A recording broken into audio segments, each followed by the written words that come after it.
Quiero dar la bienvenida al conjunto de abogadas y abogados que han llegado a esta instancia del proceso de institucionalización de fiscales para el Ministerio Público. A este fin, presentarme, mi nombre es Edwin Quispe Mamani, con quien vamos a desarrollar todo lo relativo a las líneas estratégicas institucionales y nuevo modelo de gestión fiscal. Para este fin, solamente decirles que tiene que ser esta la base sobre la cual ustedes van a construir los diferentes temas, los diferentes módulos que vamos a desarrollar a través de otros docentes seleccionados por la Escuela de Fiscales del Estado. En lo que respecta a este módulo, vamos a contar con 12 unidades de aprendizaje, dentro de las cuales la primera será la naturaleza y funciones del Ministerio Público en el marco de la Constitución y la Ley número 260. Posteriormente vamos a ver la estructura del Ministerio Público, las funciones como directores funcionales que ustedes deben ejercitar. Vamos a ver, vamos a tocar, vamos a desentrañar todo lo que significa los valores institucionales, el código de ética institucional, para que una vez que se incorporen a esta entidad, ustedes sepan cuál es el marco en el que se tienen que sujetar. Vamos a ver las condiciones generales que debemos cumplir para el ejercicio de la función fiscal. Vamos a entender propiamente al mar que nos toca, como es la carrera fiscal en el Ministerio Público. Vamos a ver también el régimen interno, el tema de los instructivos, los estándares en lo que respecta a la unidad de transparencia, el tema del régimen disciplinario, las políticas y áreas estratégicas institucionales, las líneas propiamente dichas, las líneas institucionales estratégicas propiamente dichas. Desde luego, este módulo tendrá pues como un corolario de este conjunto de elementos el análisis del contenido mismo del nuevo modelo de gestión fiscal, para pasar al entendimiento cabal de lo que van a ser las fiscalías especializadas de acuerdo a este modelo de gestión fiscal. Finalmente vamos a analizar los elementos de cooperación y coordinación que se tiene en el marco de la ley número 260. El último tema lo van a llevar adelante con un ingeniero de sistemas, quienes les va a guiar para que ustedes puedan empaparse, puedan conocer a más profundidad el sistema Justicia Libre en su primera versión, popularmente conocida como JL1. Estos temas serán analizados, serán discernidos de manera pertinente. Sin embargo, para este fin debo contextualizar cuál es el antecedente, cuáles son las razones que nos han dado para poder elaborar las líneas estratégicas, para ver la episteme de este momento histórico del Ministerio Público. Es así que voy a robarles un poco de su tiempo y bueno, voy a remontarme a octubre del 2018. Nuestro fiscal general, el doctor Juan Lanchipa Ponce, es posesionado en esa calidad el 23 de octubre. Con la firme ponencia, con el firme propósito de construir un sistema penal más justo, pero fundamentalmente más humano. Ese elemento ha sido marcado en su discurso de posesión. El mandato que nos ha dado como equipo de apoyo para ese entonces fue materializar este objetivo en un instrumento que sea directriz o el mapa que al cual nos tenemos que sujetar para alcanzar este objetivo. Es así que en noviembre de 2018 nos ponemos a construir estas líneas estratégicas institucionales 2019-2024, en el que se han considerado primero el modelo de Estado.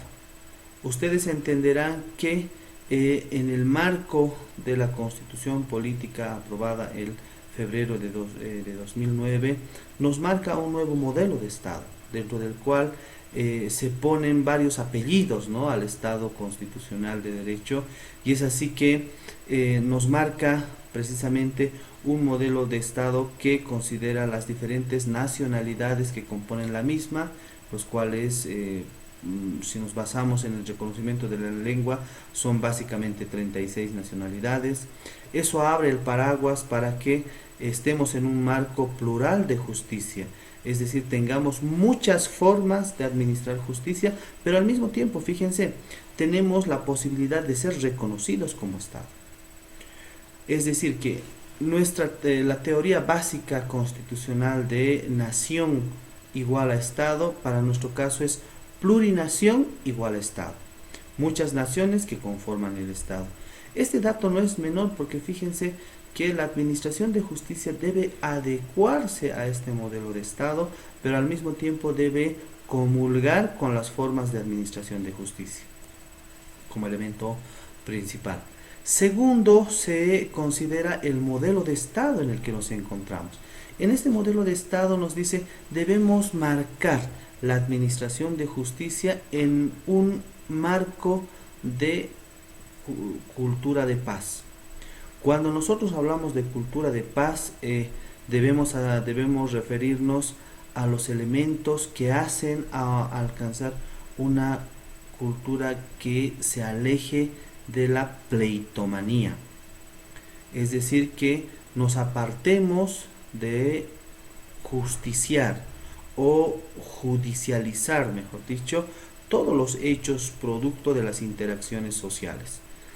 Si ustedes se darán cuenta, desde sus bufetes, desde sus oficinas, han podido advertir que persona que sufre de un conflicto con su similar, la primera respuesta es: voy a hablar con mi abogado. Pero eso no debería ser. La Constitución nos dice, debemos gestionar la conflictividad en un marco de cultura de paz. Más aún, si encontramos este elemento fallido en una interrelación social, el siguiente componente es pues el poder realizar la gestión de esta conflictividad.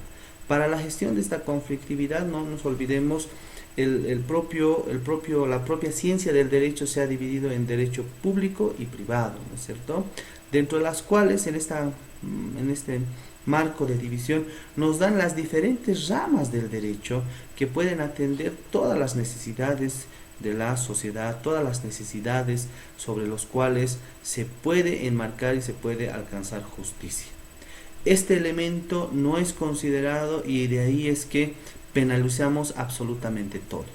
Un contrato o una obligación incumplida lo convertimos en estafa. Algún tema de restricción por falta de pagos de alquileres, alguna obligación pactada respecto de alguna posesión sobre un bien inmueble restringido, del cual lo convertimos en despojo. Cuando aquellos no, para el primero puede ser pues el tema de un proceso civil por cumplimiento de obligación, para el segundo un interdicto de recuperar, retener o adquirir la posesión. Fíjense, tenemos las figuras propias de otras ramas de la ciencia del derecho. Sin embargo, las personas, nosotros como abogados, nos hemos dedicado a judicializar o penalizar este tipo de hechos. Es ahí que este segundo elemento nos dice, analicemos las interacciones sociales y lo enmarquemos a este modelo de cultura de paz, a este modelo en el cual nuestro Estado plurinacional de Bolivia nos indica que debe ajustarse la administración de justicia.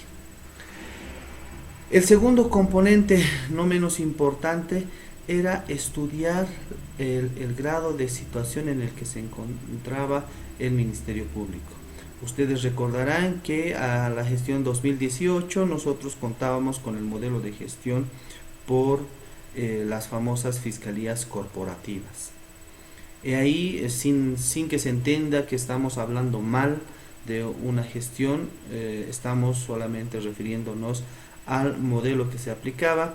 Este modelo ha sido fallido toda vez de que existía las siguientes debilidades. Primero, teníamos una fiscalía corporativa que era compuesto por diferentes profesionales abogados que cumplían la función de director funcional de la investigación. Sin embargo, para el momento de hacer seguimiento de la causa, establecer responsabilidad sobre posibles faltas establecidas en la ley 260, no había la posibilidad de individualizar, debido a que en esta lógica corporativa los unos lanzaban la responsabilidad a los otros y los otros rebotaban la responsabilidad a los unos. Es decir, no contábamos con un elemento fáctico, un elemento coherente que nos pueda indicar cómo es que podemos responsabilizar ante la existencia de faltas, sean graves o gravísimas, para poder rectificar o corregir las mismas.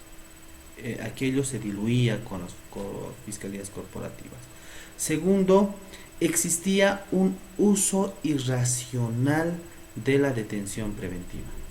Es decir, habíamos convertido las audiencias de medidas cautelares y las medidas cautelares de carácter personal en pequeños minijuicios. Estos pequeños minijuicios se han empoderado, esa lógica de judicializar este tema se ha empoderado de la sociedad, de tal manera que la sociedad se ocupa de que el fiscal logre y obtenga la detención preventiva. Además de que logre la detención preventiva, pueda salir airoso de esa audiencia y socializar la misma. Pasado este evento de la audiencia de medidas cautelares, que por cierto duraban entre 4, 8, 12 horas, ¿no? Se pasaban todo el día en esta audiencia. Al final de la jornada indicaban la detención preventiva, entonces sacaban en hombros al fiscal.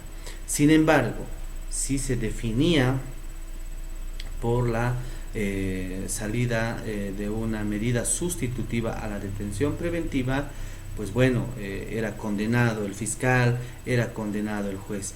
Ahora bien, ¿cuál es la falencia de esta dinámica impuesta? Primero, ustedes podrán advertir que se ha tergiversado una función principal del Ministerio Público. Pues nuestra obligación como fiscales de materia, nuestra obligación como Ministerio Público es activar la acción penal pública, investigar hechos y poner a consideración de la autoridad judicial, mas no decidir. Nosotros podemos establecer algunos elementos básicos para que se pueda dar procedente a una detención preventiva de acuerdo a los riesgos procesales que pudiéramos haber identificado. Sin embargo, finalmente quien valora, quien compulsa entre la teoría nuestra versus la teoría del imputado, pues es el señor juez. El señor juez o la autoridad judicial dirá si procedente a la detención preventiva o no procedente. En ese sentido, pues bueno, ahí mediante esta mala práctica se ha llegado a entender de que es el fiscal quien determina la detención preventiva, es el fiscal quien finalmente establece la procedencia o improcedencia del mismo. Y fíjense lo peor de todo, todos nos hemos concentrado en la realización, en el desarrollo de la audiencia de medidas cautelares. Pasado este evento, fiscales, las partes, el juez, todos nos hemos olvidado. Y eso ha concluido en que tengamos hacinamiento en los centros penitenciarios. En la gestión 2019 se hizo el censo carcelario, más o menos se tenía cerca de los 18,000 y fracción personas con detención o con personas privadas de libertad en los diferentes centros penitenciarios, de los cuales, fíjense, de los cuales el 70% era detenidos preventivos. Es decir, teníamos mucha población con detención preventiva. Bueno, entonces uno de nuestros propósitos a través de las líneas estratégicas es pues aminorar ese tema. Y bueno, vamos a ir viendo cómo es que hemos ido trabajando con relación a ese tema. Otro componente que no consideraba el sistema anterior es que se manejaba, se dejaba de lado, mejor dicho, a la víctima. La víctima no era prioridad por parte del aparato público, por parte del Ministerio Público. Es ahí que nosotros vemos que existía acciones y actividades que revictimizaban, y si nos enmarcamos a la teoría, pues la revictimización no es otra cosa que el padecimiento, el sufrimiento al cual se sujeta a una persona, a una víctima, por parte del aparato público, por parte en este caso del Ministerio Público, por parte de la policía, por parte del Ministerio de Justicia y por parte de todos aquellos que formamos los operadores en la Administración de Justicia. Lo que se pretende a través de los lineamientos estratégicos es eliminar cualquier posibilidad o indicio que sea tendiente a la revictimización y por el contrario podamos dar las mejores garantías y el mejor trato a las personas que acuden al Ministerio Público en este caso, y sobre todo se establezca un proceso de interacción y atención integral a las necesidades que se nos plantea. En segunda, nosotros veíamos que si bien es cierto que la Fiscalía Corporativa de alguna manera dividió las responsabilidades por fiscalías o por fiscales, no es menos cierto que no aterrizaba en el marco lógico de estructura institucional, es decir, no tenía correspondencia, no era coherente el modelo diseñado para que los fiscales puedan actuar y operar esta situación en sus diferentes fiscalías. Es así que a través del diseño de lo que son las líneas estratégicas se vio por conveniente implementar las fiscalías especializadas. Pero como fiscalías especializadas tenía que tener un soporte, un diseño. No era que desde mañana el compañero Edwin Quispe será nuestro fiscal especializado en delitos patrimoniales. No es esa la lógica. La lógica fue, muy bien, transformamos a los fiscales corporativos en fiscales especializados, pero en rigor los capacitamos. Es decir, no le podemos decir que es especializado en delitos patrimoniales si no le damos el soporte técnico, el soporte científico para que pueda cumplir esas funciones. Y ahí la Escuela de Fiscales del Estado juega un rol fundamental en la capacitación constante, en la evaluación del desempeño de nuestros fiscales institucionalizados y sobre todo, pero fíjense, los fiscales para hoy, para octubre de 2020, todos han sido capacitados, todos han sido especializados primero en un componente fundamental que es la investigación. No podemos nuevamente dejar de lado ese elemento sustancial por el cual hace a la razón de ser del Ministerio Público. Y ustedes dirán, se trata de investigar, pero ¿cómo? ¿Cómo investigamos? Es la pregunta. ¿A dónde apuntamos con la investigación? ¿Qué es y bueno, aquí vamos a ir tocando en estos temas, qué es una persecución estratégica e inteligente? Tarea para la casa. ¿Qué es un fiscal especializado? Otra tarea que quisiera que ustedes vayan pensando para que al final del desarrollo de este módulo ustedes me digan, para mí, fiscal especializado es esto. Para mí, persecución estratégica e inteligente es esto. Y van a ver que de alguna u otra manera, términos más, términos menos, vamos a caer en el mismo concepto que espero que alcancemos al finalizar este módulo. Finalmente, como un elemento innovador, pretendemos incorporar la justicia restaurativa dentro de lo que es el Ministerio Público. Ahora bien, ustedes dirán, ¿cómo es que se hace una justicia restaurativa? ¿Cómo es que se alcanza? Y ahí viene el pilar que les decía, construir un sistema penal más justo, pero fundamentalmente más humano, conlleva implementar la aplicación, la vivencia sobre lo que es una cultura de paz. Una cultura de paz tiene como pilar fundamental el desjudicializar los hechos emergentes de las interacciones sociales. Pero además, en ese afán de desjudicializar, busca utilizar el derecho penal como última instancia. Algunos me dirán el principio de la última ratio y es eso. Otros me dirán es el derecho penal mínimo, es eso. Gunther Jacobs nos decía, ¿no? El derecho penal mínimo, pero no minimizando su impacto, sino como última intervención, como una racionalización por parte del Estado del ejercicio del jus puniendi. Ustedes saben que bajo el contexto de Weber, el único legitimado para el ejercicio de la violencia, legítima además por eso, es el Estado. Y ahí ustedes tienen grandes teóricos que nos hacen referencia al Leviatán, que nos hacen referencia al Todopoderoso, que es el Estado, quien genera y quien es el único que puede ejercer esta violencia. A través de la cultura de paz nos dice, debemos racionalizar esa violencia y enmarcarlo en lo estrictamente necesario.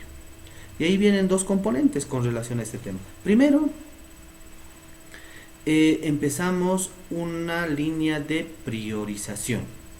Nuestro fiscal general indica, debemos priorizar el tratamiento de los diferentes hechos a partir del ejercicio de una política de persecución estratégica, dentro de los cuales priorizamos delitos contra la vida.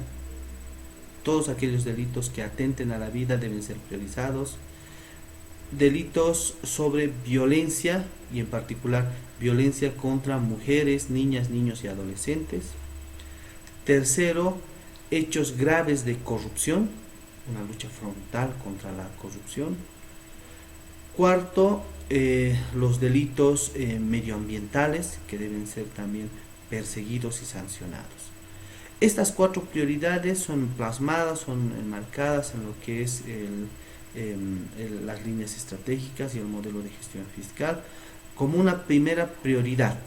Es decir, estos delitos deben ser priorizados no solamente en el sentido lato, en el sentido frío, sino priorizados en el sentido de que deben alcanzar, deben sujetarse a el tratamiento inmediato y lograr la sentencia condenatoria en el breve tiempo.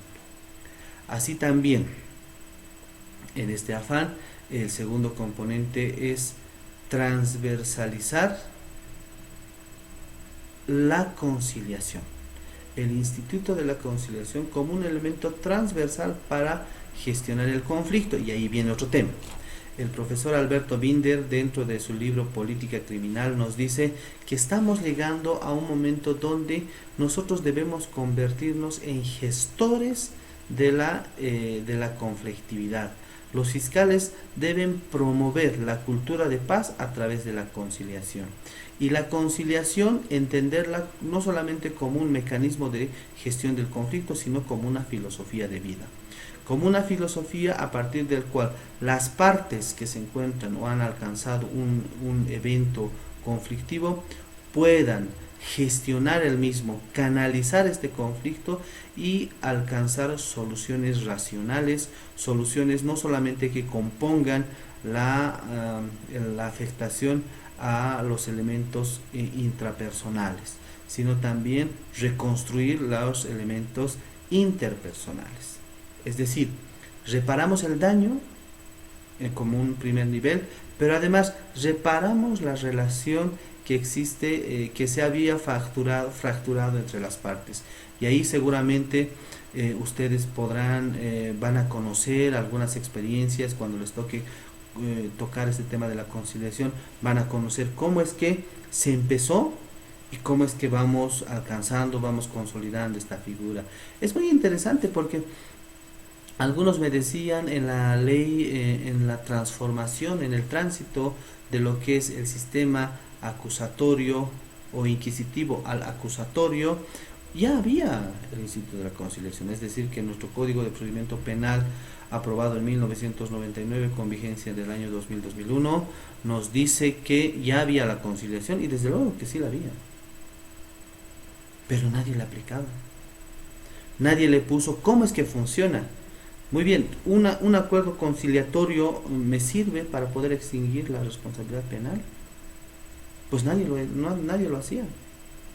Y bueno, ahí se aplicaban. Si bien es cierto, se aplicaba de manera lata, ¿no? Convocaban, ¿quieren conciliar? Sí, no, ya perfecto, no quieren, bueno, nos vemos en juicio. Esa era la función del juez, del fiscal, esa era la función. Pero hoy, a través de esta gestión, insisto, y esta visión de nuestro fiscal general, doctor Juan Lanchipa, se dice que la conciliación debe ser un elemento básico, un elemento que debe promover la recomposición de las relaciones y alcanzar la justicia restaurativa. ¿Cómo? ¿Cómo se hace la conciliación?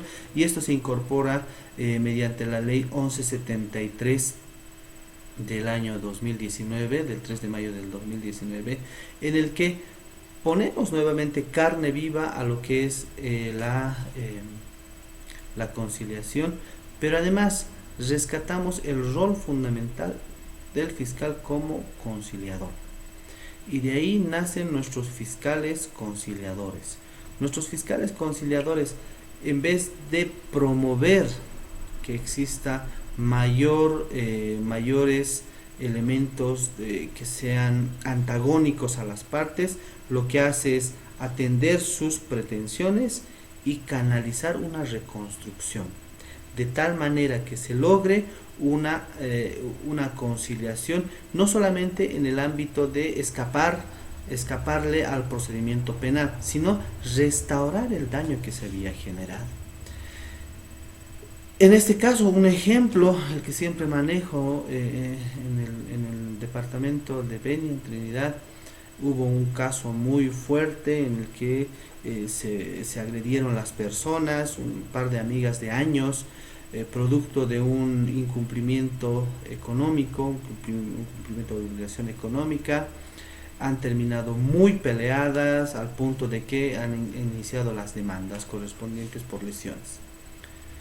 A través de nuestro conciliador hemos estudiado ambas pretensiones. Estas pretensiones han sido puestas a consideración del fiscal conciliador. El fiscal conciliador les ha sentado en la mesa de conciliación, en la unidad de conciliación, y miren, posterior a la aplicación de una justicia restaurativa, se ha logrado recomponer esta relación fracturada, se ha logrado superar el daño que se hubiera causado, y al final han terminado sacándose las fotos a estas personas que habían entrado en conflicto como si fuera antes, ¿no? Han recompuesto esta relación, y eso es lo que nosotros queremos.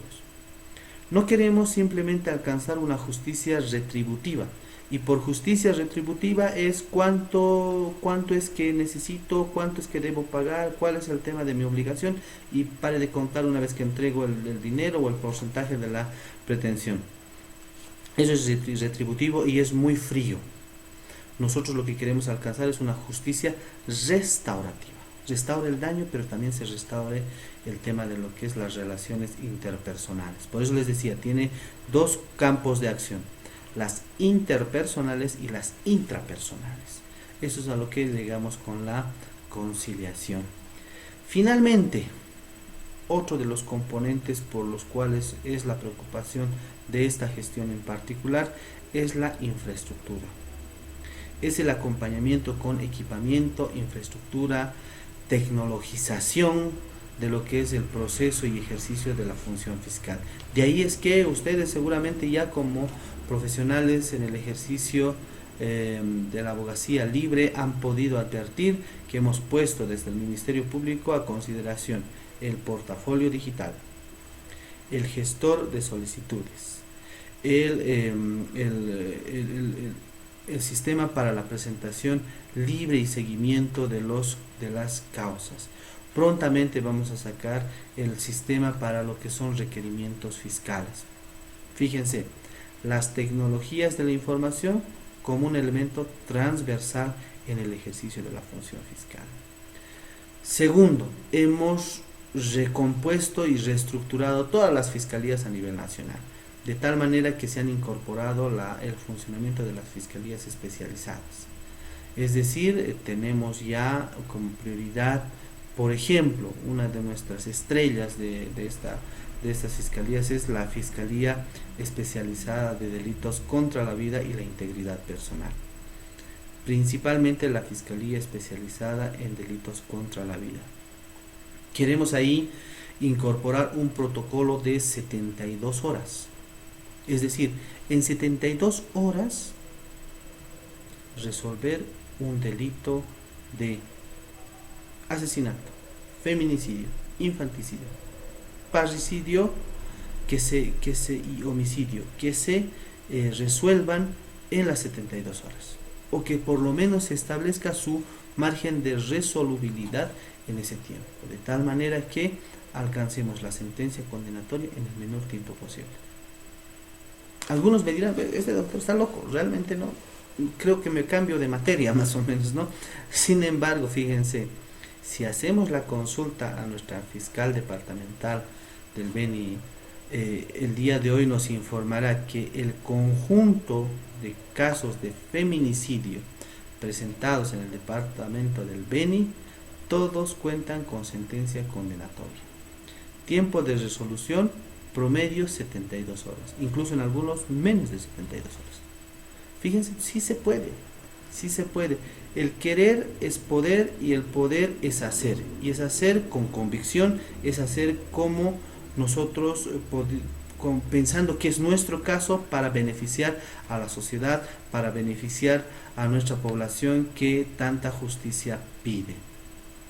Con este marco de introducción, de presentación de la materia, quiero darles la bienvenida y pedirles su máximo esfuerzo y concentración en este tiempo que va a ser formativo, y formativo no solamente lineal, sino que vamos a construir los conocimientos desde mi persona hacia ustedes y desde ustedes hacia mi persona, porque estamos en el nuevo paradigma del proceso de enseñanza-aprendizaje, en el que construimos conocimientos, consolidamos aquellos que ya sabíamos, construimos nuevos conocimientos, de tal manera que nuestros fiscales de materia sean proactivos, sean especializados, conozcan los sistemas de coordinación y cooperación interinstitucional y finalmente sepan cómo moverse, cómo dirigirse en esta institucionalidad del Ministerio Público, y así ser pues profesionales de excelencia, ser profesionales de calidad y con el rigor mismo ser fiscales de materia formados para alcanzar y construir un sistema de justicia restaurativo y bueno, hacer carne de lo que muchas veces he repetido en esta introducción. Sean ustedes los promotores de la construcción de un sistema penal más justo, pero fundamentalmente más humanos. Hasta aquí mi presentación, espero les guste todo el módulo que vamos a llevar adelante y bueno, manos a la obra, será pues que nos veamos en el siguiente ya desarrollo del tema mismo. Gracias.